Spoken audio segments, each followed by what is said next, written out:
Hey, Dr. Pauley here with Prestige Chiropractic. Today what I want to go over with you is how to do something that I call diaphragm push-ups. Essentially, what we're trying to do is we're trying to mobilize and strengthen the diaphragm, which is this area underneath our rib cage right here. It helps us with our breathing. It also helps us with bracing, and it's vital in back function. I'll tell you, pretty much just about every single person I've ever had in my office that can't move, can't rotate, threw their back out,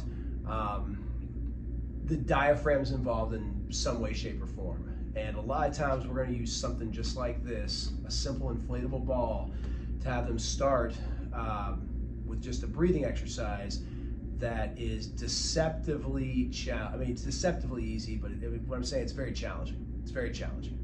So all you need for this technique is a Pilates ball, which is essentially a small inflatable ball that has compression ability to it.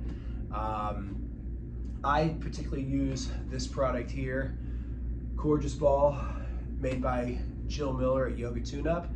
That's the one I sell in my office. They usually retail for about $20, but pick your poison, whatever works for you. The way we're going to do this essentially is we're going to take this inflatable ball here. We're going to find the area right under our rib cage. So if my rib cage is right here, I'm going to basically be going for this region here, essentially. And there are other areas you can do too, but this is primarily the main area. Now what we're going to do is you're going to take this inflatable ball, you're going to put it right here in that area. You will lay down on the ball, okay? And I'm going to show you all this in just a second. But what comes next is a breathing exercise in which you're only going to utilize your nose, no mouth. Mouth stays sealed during this, only nose. And you're going to take a 4-second nasal inhale, targeting the area that you're on. So you should feel this expand into the ball. When you're on the ball, you'll feel your body almost elevate up a little bit, which is what we're going for, okay?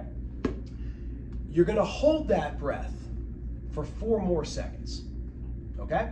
So we're at 8 seconds now. You've in for 4 with the nose, hold for 4 with the nose, and then here's the trickiest part of all of it. 7 seconds or more if you can, you're going to breathe out with the nose. And at that point, your body's going to sort of descend into the ball, and you're going to have to try to just get every single inch of air out through your nose. And what's happening during this is an amazing thing. You're expanding your diaphragm into the ball, so you're actually getting a pushing out when you breathe in. And you're kind of getting a stabilization of the abdomen when you're holding. But when you breathe out, you're actually, with your nose, remember, you're getting access to positions in your diaphragm that you normally couldn't access. So here's an example how this works. We take the ball, we go down onto the ground, ball's right here, palms are down. I like to jut my elbows forward. I like to jut my elbows forward as far as they can go and flatten out completely, okay? So once you're in this position with your nose only, you're gonna take a 4-second breath in, you're gonna hold for 4 seconds, and you're gonna breathe out for 7 or more seconds. Let me show you how that works, starting now.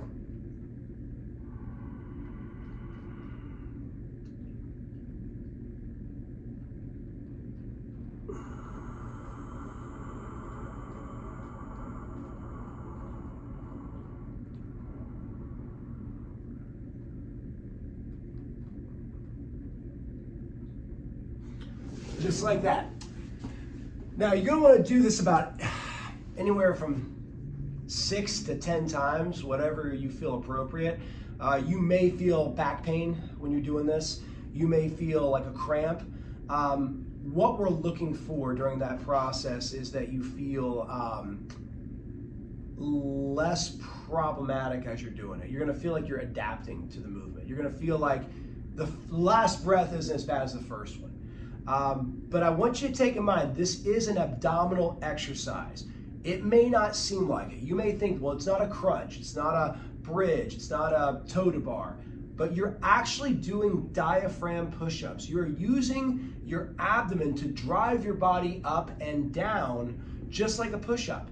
And even better, you're doing it slowly. You're doing it as what we call a tempo or a palanquin series, okay? So there's a lot of amazing things that happen with this, and all I can do is tell you to work on it. Maybe try to rotate your body, touch your toes, bend back, and do a few movements before, and then retest those after, and you will find even neck movements sometimes improves tremendously.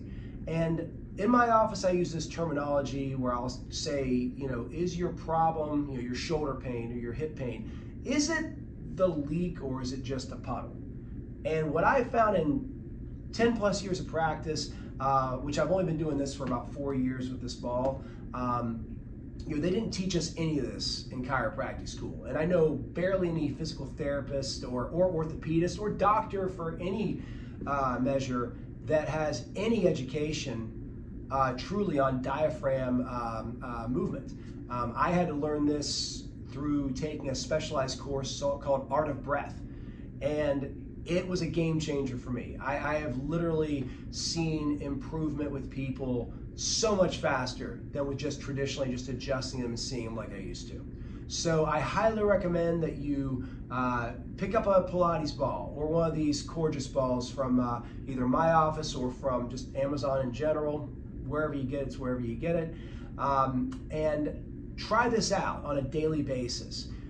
Try to also hit other areas. I'll have you guys do the sides sometimes, the oblique, laying on the side and doing this. I'll have you guys do the lower pelvic region. I'll even have you guys do the chest sometimes. But the main area is right here, the solar plexus sort of area.